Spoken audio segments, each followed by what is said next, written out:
நான் ரொம்ப நாளா ஊர்ல ஆளை காண பழுகுதே. ஆமா ஊருக்கு போயிருந்தேன். என்ன ஓய்சோரா? ஆமாம்பா 2 நாள் மாமா வீட்லயும் 2 நாள் மச்சான் வீட்லயும் அந்த காசை தள்ளிடலாம்பா. இந்த வேலைக்கு போயிட்டு சம்பாதிக்கிறேன்ற பழக்கம்லாம் இல்லவே இல்லை. எங்க அப்பா சொல்லி கொடுத்தா இப்படி வந்திருக்கான்.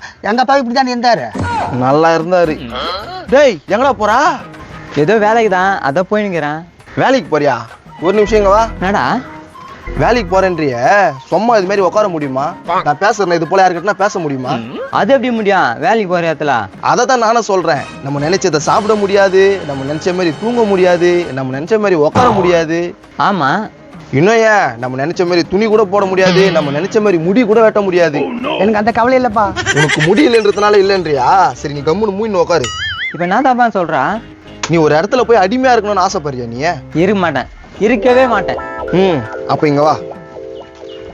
இதே கொள்கையோட தான் இவருங்கிறாரு. இந்த பக்கம் வந்து உட்காரு. 2 பேரும் இப்ப ஜாலியா மனசை விட்டு பேசிங்க. ஓகேவா? வேலைக்கு வரலையாப்பா? இருப்பா, நீ அர்ஜென்ட் படுற. அவர் தான் அடிமையா இருக்க முடியாதுன்னு சொல்லிட்டாருல. ஆமாமா என்ன மாதிரி சொந்தக்கார வீட்டுல அப்பப்போ போய் சாப்பிடு. சரிதான்பா, வேலைக்கே போக தேவையில்ல. போவே தேவையில்ல. வாப்பா நம்ம போலாம். என்ன பண்ணி போறான்? என்னால உங்களை மாதிரினா இருக்க முடியாது. நான் உழைச்சி சாப்பிடணும். வாப்பா போலாம்.